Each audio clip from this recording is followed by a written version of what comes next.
அத்தியாயம் 14. பேரண்ட உணர்வின் ஓர் அனுபவம். குருஜி, நான் வந்துவிட்டேன் என்றபோது வெட்கிய என் முகம் என் மனோநிலையை வார்த்தைகளை விட தெளிவாக காட்டியது. சமையலறைக்குச் சென்று உண்பதற்கு என்ன இருக்கிறதென்று பார்க்கலாம். ஸ்ரீ யுக்தேஸ்வரின் பேச்சு ஏதோ நாங்கள் சில மணி நேரமே, நாட்கள் அல்ல, பிரிந்திருந்ததைப் போன்று சர்வ சாதாரணமாக இருந்தது. குருதேவா, இங்கு என் கடமைகளிலிருந்து திடீரென சென்றதினால் நான் உங்களை ஏமாற்றத்திற்கு உள்ளாக்கி இருக்க வேண்டும். நீங்கள் என்னிடம் கோபமாக இருப்பீர்கள் என்று நான் நினைத்தேன். இல்லை, இல்லவே இல்லை. தடை செய்யப்பட்ட ஆசைகளிலிருந்துதான் கோபம் பிறக்கும். நான் மற்றவர்களிடமிருந்து எதையும் எதிர்பார்ப்பதில்லை. ஆதலால் அவர்களுடைய செயல்கள் என் விருப்பத்திற்கு மாறுபட்டதாக இருக்க முடியாது. நான் உன்னை என் சொந்த விஷயங்களுக்காக உபயோகப்படுத்திக் கொள்ள மாட்டேன். உனது உண்மையான மகிழ்ச்சியில்தான் என் மகிழ்ச்சி உள்ளது. ஐயா, தெய்வீக அன்பை பற்றி தெளிவற்ற முறையில் கேள்விப்படுகிறோம். ஆனால் தெய்வ குணம் படைத்த தங்களிடமிருந்து அதற்கு கண்கூடான உதாரணத்தை உண்மையிலேயே இன்று காண்கிறேன். இந்த உலகத்தில் எந்த முன்னறிவிப்பும் இல்லாமல் தன் பெற்றோரின் தொழிலை விட்டுச் சென்றால் ஒரு தந்தை கூட தன் மகனை சுலபமாக மன்னிக்க மாட்டார். ஆனால் நான் அரைகுறையாக விட்டுச் சென்ற வேலைகளினால் மிகுந்த அசௌகரியம் ஏற்பட்டிருக்க வேண்டும். எனினும் நீங்கள் ஒரு சிறு வெறுப்பை கூட காண்பிக்கவில்லையே.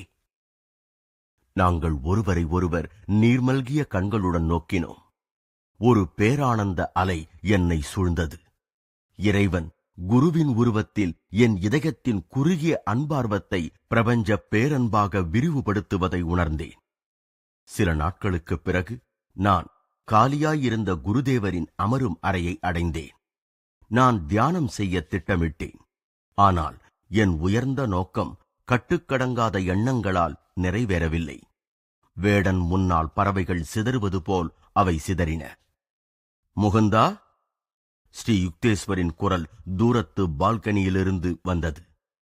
என் எண்ணங்களைப் போலவே கீழ்ப்படிய மறுக்கும் உணர்வு எனக்கும் ஏற்பட்டது. குருதேவர் எப்பொழுதும் என்னை தியானம் செய்ய தூண்டுகிறார். நான் எனக்குள்ளேயே முணுமுணுத்துக் கொண்டேன். நான் அவருடைய அறைக்கு ஏன் வந்தேன் என்று அவருக்கு தெரிந்திருக்கும் பொழுது என்னை ஏன் அவர் தொந்தரவு செய்ய வேண்டும்? அவர் என்னை மறுபடியும் அழைத்தார். நான் பிடிவாதத்துடன் மௌனமாக இருந்தேன். மூன்றாவது தடவை அவர் குரலில் கண்டனம் இருந்தது. ஐயா, நான் தியானம் செய்து கொண்டிருக்கிறேன். நான் ஆட்சேபத்துடன் இறைந்து கூறினேன். நீ எப்படி தியானம் செய்கிறாய் என்று எனக்கு தெரியும். என் குரு இறைந்தார். புயலில் அகப்பட்ட இலைகள் போல் உனது மனம் பறந்து கொண்டிருக்கிறது. இங்கு என்னிடம் வா. என் நிலை தடை செய்யப்பட்டு அம்பலப்படுத்தப்பட்ட வருத்தத்துடன் நான் அவர் அருகில் சென்றேன். ஐயோ பாவம், நீ விரும்பியதை மலைகள் கொடுக்க முடியாது. குருதேவர் ஆறுதலுடன் செல்லமாக பேசினார். அவரது அமைதியான பார்வை ஆழங்காண முடியாததாக இருந்தது. உன் நெஞ்சார்ந்த ஆசை நிறைவேறும் என்றார். ஸ்ரீ யுக்தேஸ்வர் புதிர் போட்டு பேசுவது அபூர்வம். நான் குழம்பினேன். அவர் மெதுவாக என் மார்பில் இதயத்தின் மேல் பகுதியில் தட்டினார். என் உடல் அசையாமல் வேரோடி நின்றது. மூச்சு சுவாச கோசங்களிலிருந்து ஒரு பெரிய காந்தத்தினால் இழுக்கப்பட்டதை போல் வெளியேற்றப்பட்டது. ஆத்மாவும் மனமும் உடனே தங்கள் ஸ்தூல தலையை இழந்து என் உடலின் ஒவ்வொரு துவாரத்திலிருந்தும் துளைக்கும் ஒளி வெள்ளமாக வெளிப்பட்டு பாய்ந்தன. என் உடல் இறந்துவிட்டதைப் போல் தோன்றியது. ஆயினும் என்னுடைய அதீதமான உணர்வு நிலையில் இதைவிட முழுமையாக உயிருள்ளவனாக என்றுமே இருந்ததில்லை. என் உணர்வு நிலை ஓர் உடலுடன் மட்டும் ஒன்றியிராமல் எங்கும் சூழ்ந்துள்ள அணுக்களை தழுவியவாறு இருந்தது. தூரத்திலுள்ள தெருக்களில் நடமாடும் மனிதர்கள் விரிந்த என் சொந்த எல்லைக்குள்ளேயே மென்மையாக நடமாடுவதாக தோன்றியது. செடிகள் மற்றும் மரங்களின் வேர்கள் மண்ணில் ஊடுருவிச் செல்லும் ஒரு மங்கலான ஒளியின் வழியே தோன்றின. அவைகளுடைய சாற்றின் உள்ளோட்டத்தை நான் கண்டேன். அந்த சுற்றுப்புறம் முழுவதும் என் முன்னால் தெளிவாக தெரிந்தது. என் சாதாரண முன்னோக்கிய பார்வை இப்போது பெரிய கோள வடிவ பார்வையாகி ஒரே சமயத்தில் எல்லாவற்றையும் பார்க்கக்கூடியதாக மாறிற்று.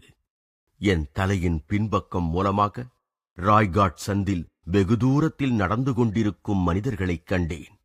மெதுவாக நடந்து வரும் ஒரு வெள்ளை பசுவையும் கண்டேன். அது ஆசிரமத்து திறந்த வாயிலை அடைந்ததும் நான் அதை என் இரு ஸ்தூல கண்களால் காண்பது போன்று கண்டேன்.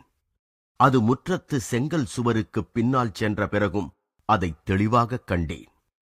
விரிந்து பறந்து தோன்றிய என் பார்வையில் எல்லா பொருட்களும் நடுங்கி வேகமான சலன படங்களைப் போல் அதிர்ந்தன. என் உடல், குருதேவரின் உடல், தூண்களுடன் கூடிய முற்றம், மரச்சாமான்கள், தரை, மரங்கள் மற்றும் சூரிய ஒளி எல்லாம் அவ்வப்பொழுது மிக பலமாக அதிர்ந்து கடைசியில் எல்லாம் ஒரே ஒளிக்கடலில் உருகிக் கரைந்தன. தண்ணீர் பாத்திரத்தில் போடப்பட்ட சர்க்கரை கட்டிகள் குலுக்கப்பட்டவுடன் கரைவது போல அனைத்தையும் ஒன்றிணைக்கும் அந்த ஒளி உருவ அருவமாக அடுத்தடுத்து மாறிய உருமாற்றமானது படைப்பின் காரணகாரிய விதியை வெளிப்படுத்தியது. என் ஆத்மாவின் சாந்தமான முடிவற்ற கரைகளில் ஒரு மகா சமுத்திரத்திற்கொப்பான ஆனந்தம் பரவியது. இறைவனான பிரம்மம் அள்ள அள்ள குறையாத ஓர் ஆனந்தமென நான் அறிந்து கொண்டேன். இறைவனின் உடல் எண்ணற்ற ஒளி திசுக்களால் ஆனது. என்னுள் பெருக்கெடுத்த ஒரு மகிமை பெருகி விரிந்து நகரங்கள், கண்டங்கள், இம்மண்ணுலகம், சூரிய மண்டலம், நட்சத்திர மண்டலம், மிதக்கும் பிரபஞ்சங்கள் ஆகிய அனைத்தையும் சூழத் தொடங்கியது. பிரம்மாண்டம் முழுவதும் இரவில் தூரத்தில் தெரியும் ஒரு நகரத்தைப் போல மென்மையான ஒளி பொருந்தியதாய் எல்லையற்ற என் உள்ளுக்குள்ளேயே ஜொலித்தது. பளிச்சென்று கண்ணை கூசச் செய்யும் அந்த ஒளி நுட்பமாய் செதுக்கப்பட்ட இம்மண்ணுலக எல்லைக் கோடுகளைக் கடந்து வெகு தூரத்து வரம்புகளில் சற்று மங்கியது. அங்கு நான் என்றும் மங்காத மிருதுவான பிரகாசத்தைக் கண்டேன். அது விளக்க முடியாத வகையில் சூட்சுமம் வாய்ந்ததாக இருந்தது. கிரகங்களின் காட்சிகள் இன்னும் சற்று திண்மையான ஒளியால் உருவாக்கப்பட்டிருந்தன. அத்தெய்வீக கிரணங்களின் சிதறல்கள் என்றும் அழியாத ஒரு மூலத்திலிருந்து பொழிந்தன. அவைகள் வர்ணிக்க முடியாததொரு ஒளி பிழம்பாக உருமாற்றப்பட்டு நட்சத்திர மண்டலங்களாக ஒளி வீசின. படைப்பாற்றல் வாய்ந்த அக்கதிர்கள் மீண்டும் மீண்டும் நட்சத்திர கூட்டங்களாக உறைவதைக் கண்டேன். பிறகு துல்லிய ஜுவாலையின் தகடுகளாக மாறக் கண்டேன். ஒரு சீரான சுழற்சியாக கோடானு கோடி உலகங்கள் ஒளி ஊடுருவும் பிரகாசத்தில் நுழைந்து சென்றன. பிறகு அக்னியே ஆகாயமாகி விரிந்தது. அந்த பெரிய இறை உலகத்தின் மையத்தை என் இதயத்தில் உள்ளுணர்வு நோக்கின் ஒரு புள்ளியாக அறிந்தேன். என் நடு மையத்திலிருந்து பிரபஞ்ச அமைப்பின் ஒவ்வொரு பாகத்திற்கும் பிரகாசமான ஒளி வீச்சு சென்று படிந்தது. சிரஞ்சீவி தன்மையின் தேனாகிய பேரின்ப அமிர்தம் பாதரச திரவம் போன்று என் மூலம் துடித்து ஓடியது. பேரண்ட இயக்க அதிர்வலையாகிய ஓம் என்னும் நாதம் இறைவனின் படைப்புக் குரலாக ஒலிப்பதை நான் கேட்டேன். திடீரென்று மூச்சு என் சுவாச கோசத்திற்கு திரும்பியது. கிட்டத்தட்ட தாங்க முடியாத ஓர் ஏமாற்றத்துடன் என் எல்லையற்ற பேருருவம் மறைந்ததைக் கண்டேன். மறுபடியும் நான் சுலபத்தில் தெய்வீகத்திற்கு இடம் கொடாத சிறுமைப்படுத்தும் உடற்கூட்டினுள் அடைக்கப்பட்டேன். ஓர் ஊதாரி பிள்ளையைப் போன்று நான் என் பேரண்ட வீட்டிலிருந்து ஓடி குறுகிய சிற்றண்ட கூட்டிற்குள் என்னை சிறையிட்டுக் கொண்டேன். என் குருதேவர் என் முன்னால் அசைவற்று நின்று கொண்டிருந்தார். நான் வெகு காலமாக மிகுந்த ஆர்வத்துடன் தேடிக்கொண்டிருந்த பேரண்ட உணர்வின் அனுபவத்தை எனக்கு வழங்கியதற்காக நன்றி செலுத்தும் வகையில் அவருடைய புனித திருவடிகளில் விழுந்து வணங்க முற்பட்டேன். அவர் என்னை நேராக நிறுத்தி அமைதியாக கூறினார், நீ அதிகமாக பரவச நிலையிலேயே இருக்கக்கூடாது. இந்த உலகில் நீ ஆற்ற வேண்டிய பணிகள் இன்னும் ஏராளமாக உள்ளன. வா, நாம் பால்கனியின் தரையை பெருக்கிவிட்டு பிறகு கங்கை கரையோரமாக நடந்து செல்லலாம். நான் ஒரு துடைப்பத்தை எடுத்து வந்தேன். குருதேவர் எனக்கு சமநிலைப்படுத்தப்பட்ட வாழ்க்கையின் ரகசியத்தை போதிக்கிறார் என நான் அறிந்தேன். உடல் தன் தினசரி கடமைகளை நிறைவேற்றும் போது ஆத்மா மகா பிரபஞ்ச ஆழ்வெளிகளில் பறக்க வேண்டும். சற்று நேரம் சென்ற பிறகு ஸ்ரீ யுக்தேஸ்வரும் நானும் காலார நடந்து சென்று கொண்டிருந்த பொழுதும் கூட நான் இன்னும் எடுத்துக் கூற முடியாததொரு பரவசப்படுத்தும் நிலையிலேயே இருந்தேன். எங்கள் இருவரது உடல்களும் ஒரே ஒளிக்கற்றையாலான இரு சூட்சுமமான உருவங்களாக தெருவில் நதி கருகாமையில் நடந்து போவதைக் கண்டேன். ஒவ்வொரு உருவத்தையும் ஒவ்வொரு சக்தியையும் இந்த பிரபஞ்சத்தில் காப்பவர் இறைவனே. ஆயினும் அவர் எல்லாவற்றையும் கடந்து பற்றின்றி உலகங்களின் அதிர்வலைகள் இயல்பிற்கு அப்பால் படைக்கப்படாத பேரின்ப சூன்ய வெளியில் இருக்கிறார் என்று குருதேவர் விளக்கினார். இவ்வுலகத்தில் ஆத்ம ஞானத்தை அடைந்தவர்கள் அதேபோல் இருவித வாழ்க்கையை மேற்கொள்கிறார்கள். உலகத்தில் தங்கள் கடமைகளை சரிவர செய்து கொண்டு இருந்த போதும் அவர்கள் உள்ளுக்குள்ளேயே ஆனந்தத்தில் திளைத்தவாறு இருக்கிறார்கள். இறைவன் எல்லோரையும் தன்னுடைய இருப்பான எல்லையற்ற ஆனந்தத்திலிருந்துதான் படைத்துள்ளான். அவர்கள் உடலினால் வேதனையுடன் நெருக்கப்பட்டாலும் தன்னுடைய பிரதிபிம்பமாக படைக்கப்பட்ட மனிதர்கள் உடல் உணர்ச்சிகளுடன் தங்களை ஐக்கியப்படுத்திக் கொள்ளாமல் இறுதியாக அதற்கும் மேலே உயர்ந்து தன்னுடன் மறுபடியும் ஒன்றி விடுவார்கள் என்றுதான் கடவுள் எதிர்பார்க்கிறார் என்றார். அந்த பேரண்ட தரிசனம் எனக்கு பல நிலையான பாடங்களை கற்பித்தது. தினந்தோறும் என் எண்ணங்களை அமைதிப்படுத்தி என் உடல் திடமான மண்ணில் செயல்பட்டுக் கொண்டிருக்கும் வெறும் சதையும் எலும்பும் கொண்ட ஒரு தொகுதி என்ற பொய்யான நம்பிக்கையில் இருந்து விடுதலை பெற முடிந்தது. மூச்சு மற்றும் அமைதியற்ற மனம் என்னும் புயல்களினால் ஒளிக்கடலில் பூமி, வானம், மனிதர்கள், விலங்குகள், பறவைகள், மரங்கள் எனப்படும் பல்வகை உலக வடிவங்களாகிய அலைகள் தோன்றுகின்றன. அந்த புயல்களை அமைதிப்படுத்தினால் ஒழிய முழுமுதற் பொருளை ஒளிமயமாக உணர முடியாது. எப்படி ஒரு மகா சமுத்திரத்தின் அலைகள் ஒரு பெரிய புயற்காற்றிற்குப் பிறகு சாந்தமாக கடலில் ஒன்றிவிடுமோ, அதேபோல் நான் இந்த இரண்டு இயற்கை புயல்களையும் எவ்வளவுக்கெவ்வளவு அடிக்கடி அமைதிப்படுத்தினேனோ அவ்வளவுக்கவ்வளவு படைப்பின் எல்லையற்ற அலைகள் உருகி ஒரே ஒளிக்கடலாயிற்று என்பதை பார்த்தேன். ஒரு சீடன் தன் தியானத்தின் மூலம் பரந்த காட்சிகளால் நிலைகுலையாத வண்ணம் தன் மனத்தை ஓர் அளவிற்கு திடப்படுத்திக் கொண்டதும் குரு அவனுக்கு பேரண்ட உணர்வின் தெய்வீக அனுபவத்தை அருளுகிறார். வெறும் அறிவின் விருப்பமோ அல்லது திறந்த மனதோ போதாது. யோகப் பயிற்சியும் தெய்வீக பக்தியும் மட்டுமே உள்ளுணர்வை போதுமான அளவிற்கு விரிவடையச் செய்து சர்வ வியாபியின் முக்தியளிக்கும் அதிர்ச்சியை தாங்க ஒருவரை தயார் செய்யும். உண்மையான ஒரு பக்தனுக்கு தெய்வீக அனுபவம் இயற்கையாக தவிர்க்க முடியாததாக ஏற்படுகிறது. அவனுடைய தீவிரமான ஏக்கம் இறைவனை தடுக்க முடியாத வேகத்துடன் இழுக்க ஆரம்பிக்கிறது. தேடுபவனின் உணர்வு வட்டத்திற்குள் இறைவன் பேரண்ட தரிசனமாக அக்காந்த சக்தியால் இழுக்கப்படுகிறான். பல வருடங்களுக்குப் பின்னர் அத்தரிசன மகிமையின் ஒரு சிறு தோற்றத்தை எடுத்துக் கூற முயன்று சமாதி என்ற பின்வரும் கவிதையை எழுதினேன். ஒளியின் நிழலின் திரைகள் மறைந்தன. துயரின் ஒவ்வொரு ஆவியும் துள்ளி விலகின.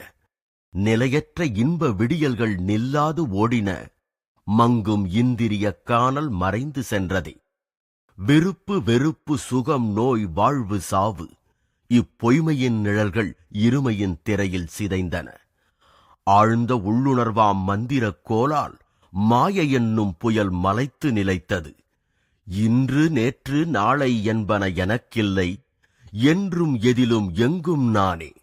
கோள்கள் விண்மீன்கள் நட்சத்திர துகள்கள் பூமி பிரளயகால எரிமலையின் வெடிப்பு படைப்பின் வார்ப்பு உலை மௌன எக்ஸ் கதிரின் குளிர்பனி பாறை எரியும் மின்வெள்ளம் கடந்த உள்ள வரும் மனிதரின் எண்ணங்கள் ஒவ்வொரு புல்லும் மனித இனமும் நானும் பிரபஞ்ச துகள் ஒவ்வொன்றும் வெகுளி பேராசை நன்று தீது மோட்சம் காமம் யாவற்றையும் விழுங்கி என் ஒரே இருப்பின் உதிரக் கடலில் உருமாற்றினேன்.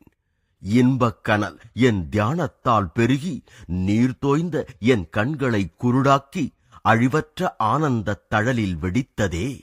என் கண்ணீர் என் உடற்கூடு என்னை பூரணமாக விழுங்கியதே. நீயே நான், நானே நீ. அறிதல், அறிவோன், அறிந்தது அனைத்தும் ஒன்றே. சாந்தமாய் இடையிறா ஆனந்தத் துள்ளலாய் எப்போதும் உள்ளதாய் என்றும் புது அமைதியாய் கற்பனையின் எதிர்பார்ப்பிற்கெட்டாத இன்பம், சமாதி பேரின்பம். நினைவு தப்பிய நிலையல்ல, திரும்ப சக்தியற்ற மன மயக்கமும் அல்ல. சமாதி என் எண்ண வெளிக்கப்பால் நின்றதுவே.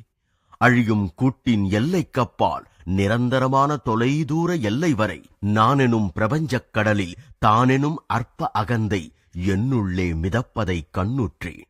இயங்கும் அணுக்களின் சலன ஒலி கேட்டேன். இருண்ட உலகம், பர்வதங்கள், பள்ளத்தாக்குகள் ஆகா உருகி ஓடும் திரவமாயிற்றே. திரைகடலுந்தான் ஒளி ஆவியின் மாய ரூபம் கொண்டது. ஓங்காரம் ஆவியை தகர்த்து அதன் திரையை அகற்றிய அதிசயம் என்னே. திரைகடல் திறந்தது, மின்னணுக்கள் ஒளிர்ந்தன. பிரபஞ்ச முடிவின் கடை முழக்கம் வரை சிற்றொளி மறைந்து அனைத்தையும் தழுவும் நிரந்தர ஆனந்த கதிராய் ஒளிர்ந்ததுவே. ஆனந்தத்தில் பிறந்து ஆனந்தத்தில் நிலைத்து தெய்வப் பேரின்பத்தில் கரைந்திடுவேனே. மனமெனும் மாக்கடல் நான், படைப்பின் அலைகள் அனைத்தையும் பருகுவேன் நான். திடம், திரவம், ஆவி, ஒளி எனும் திரைகள் தூக்கப்பட்டன. எல்லாம் நானேயாக மகா நானில் நுழைந்தேன்.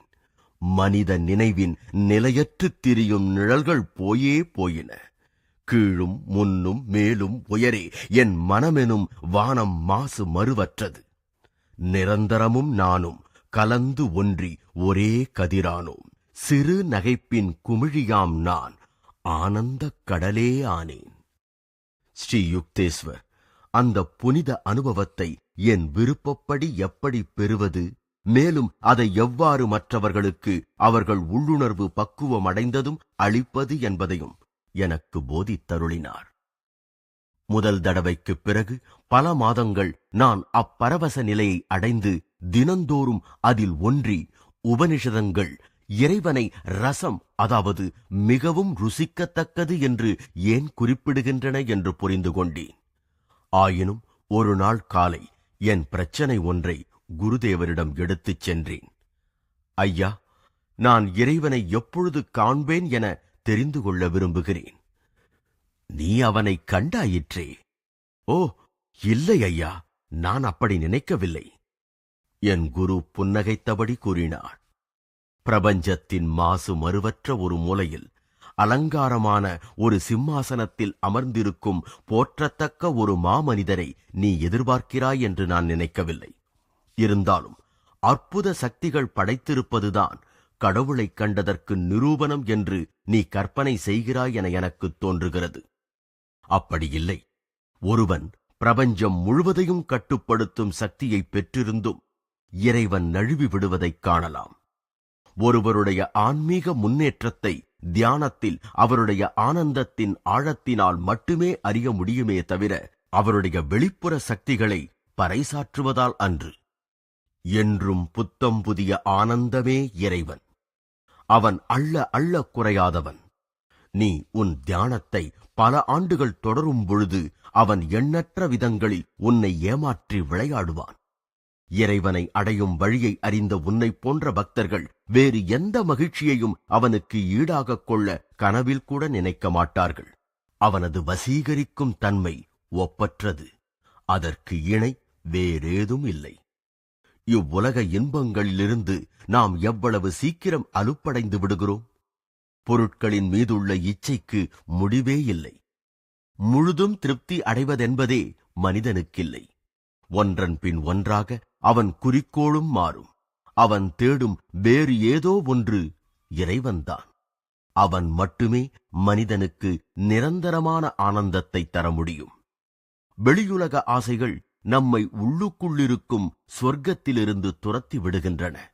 அவை ஆத்மானந்தத்தை பொய்யான இன்பங்களினால் மாற்றி காட்டுகின்றன. தெய்வீக தியானத்தினால் இழந்த சொர்க்கம் சீக்கிரமே திரும்ப கிடைக்கிறது. இறைவன் எதிர்பார்த்தறிய முடியாதபடி என்றும் புதுமையாக இருப்பதால் நமக்கு அவனிடம் அலுப்பு தட்டுவதே இல்லை.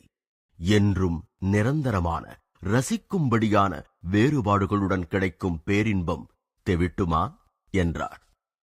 யோகிகள் இறைவனை ஆழங்காண முடியாதவன் என்று ஏன் கூறுகிறார்கள் என்று எனக்கு இப்பொழுது புரிகிறது ஐயா. என்றும் அழியாத சிரஞ்சீவியான வாழ்க்கை கூட அவனை எடை போடுவதற்கு போதுமானதில்லை என்றேன். அது உண்மைதான். ஆனால் அவன் நமக்கு மிகவும் நெருக்கமானவன், அன்பானவன்.